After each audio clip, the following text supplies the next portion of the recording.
Good morning, traders and investors around the world. Welcome to this Wednesday, September 15 edition of Pre-Market Prep with StockOdds. Joel Elconin, joined here by Rob Friesen on this kind of wacky Wednesday here, up and down and all around. Let's break down the indexes, the major commodities, and then we'll get into the hot stocks of the day. And there's quite a few in there. S&P futures, well, we're up 9, but it hasn't been so easy, folks. Sold off the open, took off the pre-market low. Those looking for Tuesday's low were left out in the dust. Tuesday's low, 25.5. Today's 27.5. And back up and made a new high, took out the pre-market high. So very choppy day, perhaps a day you need stock odds to maneuver the long and the shorts. Crude having a big old day, up 245, pressing on $73 at 72.95. Gold in the red, rallied yesterday, not sure why, down today, 11.90 at 17.95.10. Silver in the red by 3 cents at 23.85.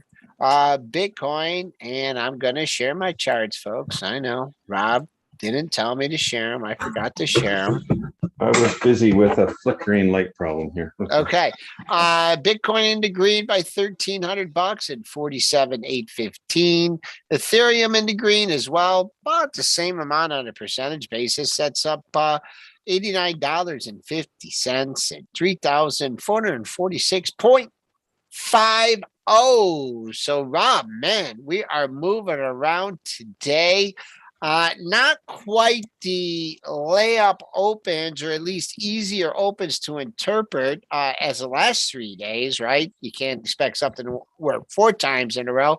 But tell us, like, your preparation for today, your preparations in the pre-market, and then if you were able to execute your plan in the regular session. So in preparing for today, I looked at the futures overnight, yesterday evening after the extended hours and so on. So we had bounced a little bit, but we were kind of sideways, and it would pull back a lot as well, right? Mm-hmm. So we were sideways, and you'd see it drop, and so I thought, that's interesting. It's not showing like it's super strong, but we are on a support level, like trend line actually type support level. Microsoft announced, the 60 billion buyback, which was, timely in terms of where we were at. Microsoft to the rescue kind of idea, right? So, and there's a lot of other buybacks in the wings too, thinking about that because of all the bond deals that were done. So I was looking at it as being a risk on day, but choppy. That was my thoughts from last night. Okay. And I thought, it would be ideal, even though we're in the overhang of seasonality, and we we're not expecting it to be a great week, and there's a lot of fear out there, and there's more sellers sort of coming, and we've seen that selling pressure throughout the day. We've had orderly sell-offs, we've had some bounces, and then they get hit with a selling wave again. You've seen that all week, right? Yes. And even last week as well. So that's kind of the backdrop, but I was expecting this sort of bounce off of the Microsoft news and things like that. Now, here's the thing. One of the things that I put in my notes was we need to really see a test of yesterday's low. And that's going to be the critical factor of how aggressive we can get intraday. So I said, okay, we're on the fence. What am I going to do? Well, I go to StockOdds. I take the Russell 3000, and Why'd you do the Russell today? Why'd you do the Russell? Well, because if there's the potential for a risk on day, I want some of the Russell 2000 names as well. Okay. Russell 2000 has greater volatility. Those stocks can move if there's a risk appetite at all. So you want some of those. As it was an interesting situation. I'll tell you why. Because since May, June, there's always more longs than shorts. I mean, you know what I mean? Like it's like it's so hard to find short ideas. So then you have to kind of like lean on some of your ETFs, and that's not ideal. I mean, Joel, at the end of the day, I would really love, if I was going to take the S&P 500, for example, Yes. I'd really love like 50 great ideas that have the potential to outperform the SPY. And I would like 50 shorts that have the potential to underperform the SPY, right? You see what I'm saying? Yep. In a perfect world, I'd have 100 symbols out of 506. There actually is 506 in the 500. I'd have 100 symbols that all had divergent potential, meaning the longs would outperform and the shorts would underperform the index. Wouldn't that be ideal? So that's kind of beautiful. And I don't want to play around with the ETFs if I don't have to. But the reason to use ETFs is because you just can't find enough shorts. So interestingly enough, as I'm doing my homework yesterday, I have more shorts coming up on the odds than longs. So I had no problem with short. So I thought, okay, all right, I'm just gonna do what StockOdds is saying. So I'm having a good day. It's an inside day so far. We did have the test. Good call. I coming into this morning. So now we need to frame how we think. Okay. So, and I even had some questions from a group room that I'm involved in about this. Is it a risk on day or risk off day? Blah, blah, blah. And are we supposed to predict? What did I say yesterday? I said, it's about what is, not what will be. Remember that statement? Yes, I do. What is. So what is happening pre-market? So as it was, I have more shorts than longs today. So what do I need to do? I need to buy a little bit of SPY. So I bought a little SPY pre-market to test, to see how I felt about it, in a sense of, is it springy? Is there a lot of buyers there? I bought some and it started to pull back on me. Okay. And then it kind of dipped quite a bit and it seemed to stabilize, and I bought a little bit more. So actually, by the time the market opened, I was neutral on my position, in the sense that I bought here and then I bought here. And so my average was I was flat. Okay. So that gave me the perspective of what was happening pre-market. I looked at Bitcoin up. Okay, risk on, right? I looked at gold down, still again, risk on. VIX sort of starting to pull back a little bit, right? Oh, that's okay. But yet this softness, you know, and buying a SPY, I didn't really see that spring in its step. I looked at oil futures up. I had a lot of oil stocks long out of the odds today. So here's some, the stuff that came up long today was some financials, is some good industrials like Caterpillar. I'll run through a few that I'm long that this were from the StockOdds. So my longs: Caterpillar, McKesson, CVS, US Steel, Nucor. Right, it's got the steel, got the metals in there, got FCX in there. I got MRO, APA, Conoco, Oxy, Exxon, EOG, a whole bunch of oils in there. But I didn't take them out because of the way the oil futures were up. So the thing is, think about this. Friday, I forget what I was on oils, but Monday I was, one way on oils. The next day yesterday I was one way on oils. Now I'm again. It just keeps going back and forth like that, right? Who cares, right? I don't care. I'm just taking odds, right? So, and then I've got Capital One, American Express, PNC long as well. On the short side, WYNN was gapping down this morning. So again, I take the list, I put it into the quote monitor, and I can see what it's doing pre-market. So WYNN was gapping down substantially. CTXS, Citrix Systems, gapping up. I left them in. I shorted WYNN down. I shorted WYNN as well as CTX. So CTX was gapping up, CTXS, Citrix.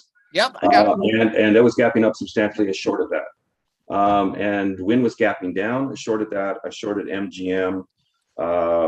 I'm short FSLR, Starbucks, Dick's Sporting Goods, Expedia, FSLY, Space, SPCE, and short that, Trade Desk. So those gives you an example of what StockOdds was pulling up for today in terms of longs and shorts. So yeah, so I've only got, in terms of fill difference on the SPY, I'm only long as far as the SPY goes here. Not much. I mean, because I had enough symbols to cover it. But I'm long about $20,000 worth of SPY. So that's the filler in between the longs and short.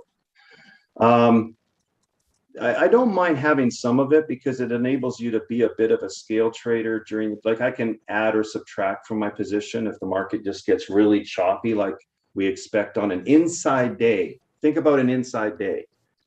Inside day is not price discovery, right? Joel? No, it's consolidation. And we've talked about this before, that, people want to look at the big days and capitalize those and look at the price action from the big days. But what's more important is the consolidation periods where people are trying to decide.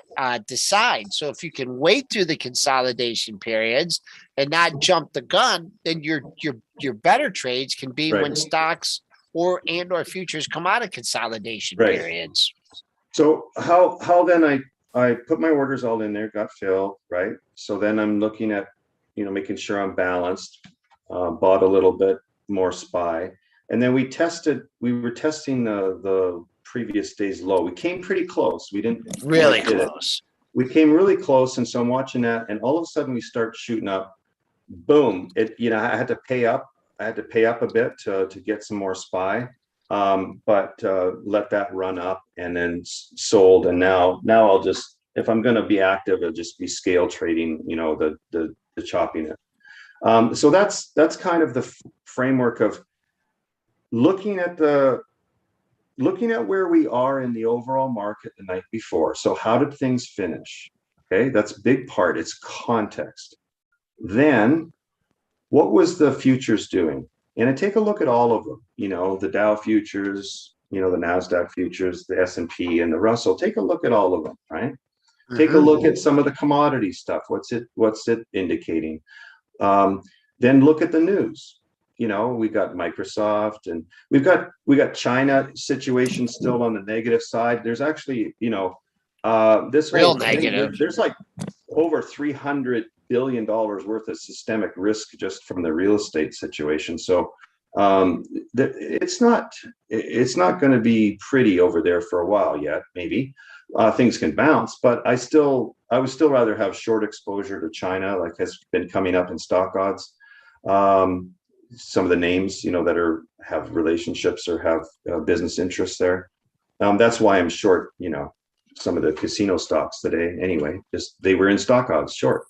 So looking at that, and then coming into the next day and then saying, okay, does everything this morning align with what I was seeing the night before and what I planned for? And for the most part, I didn't do anything different than I planned the day before. So all of the symbols that I'm in were selected the day before. I didn't add or subtract any symbols. Except one. I pulled SAVA, SAVA. That's a wild one. It was in my list. I just pulled it. So that's a problem when you do Russell 3000, you're going to come up with some of that stuff. It was just indicated too wonky in the morning, so I just pulled it up. Other than that, every symbol is the same as what I planned for, including I left the WYNN in there and I left the Citrix system, right? So, I mean, I think people need to understand how remarkable that is, considering if you want something fresh, if you want something new, if you want something different, how remarkable is this to actually pick like 300 symbols from the day before and then run those same symbols today? Like, I mean, you know, you can usually come up with one idea, like, okay, it looks like Macau's got a problem with gaming, and I think next day I'll focus on WYNN short and MGM short. The only problem is WYNN was gapping down 5% in the morning. So what do? Do you stay with your plan or change it? So that discretionary thing, you know, is quite limited. How do you come up with hundreds of ideas? Annually, it's impossible. Well, yeah, but even to think about like going through and figuring out what you're going to buy and what you're going to sell from the day before for today, how do you do that? StockOdds. Well, yeah. So interesting. I mean, when the market sells off, like when we have a pullback on the SPY, the P&L jumps. When the market climbs, it stays stable. It's kind of interesting. So it definitely, my short stocks are definitely pulling their weight, and that's actually been the case for the last week. Is that the shorts have really been paying off. So that's, again, the argument is have some long ideas and have some short ideas. So where do you start in all this? Well, you can just go into one sector, and sorry for all the calls coming in today. You're a popular guy. I know, it's crazy.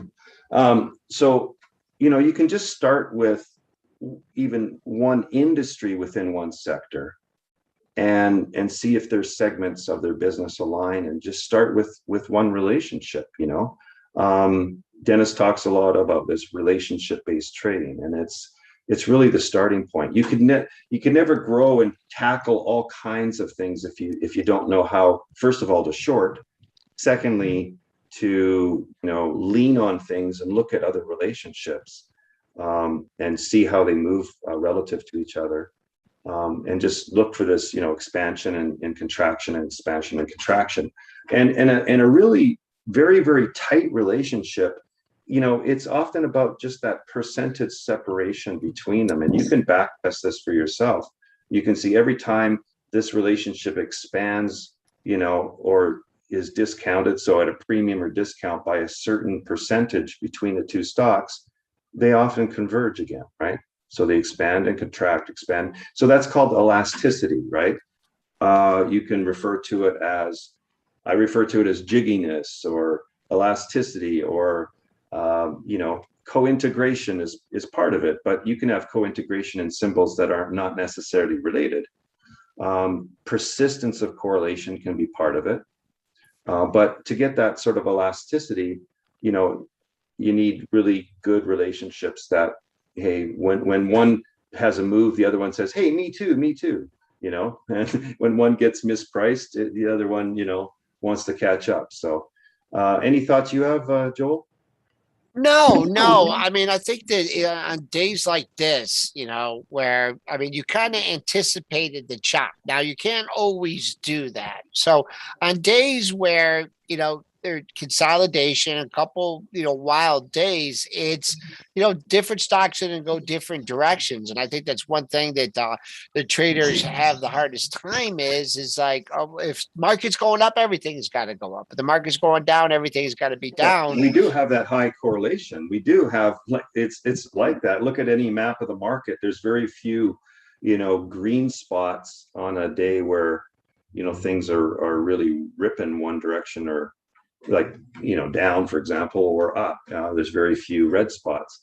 So you do have that. And that means that, you know, you can kind of like buy anything, but to be really specific on picking the symbols, like if I look at the map of the market today, my coverage would be, you know, pretty in keeping with what you see, and we can bring it up.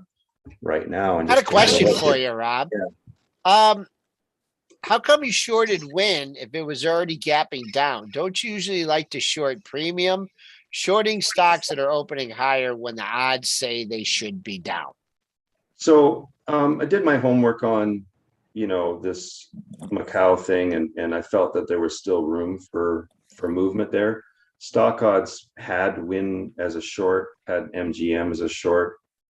So it was like, okay, so I have a choice. I don't have to short it down there, but I'm just going to stay in keeping with what I had in my list. So I don't often do that. If something's gapping down 5%, I usually pull it if I'm Yeah. short. And I could just say as a general rule of thumb, whether being on the floor or at the holding trading desk or with break trading, I think the biggest problems that people get into is like trying to pick the bottom on lower opens.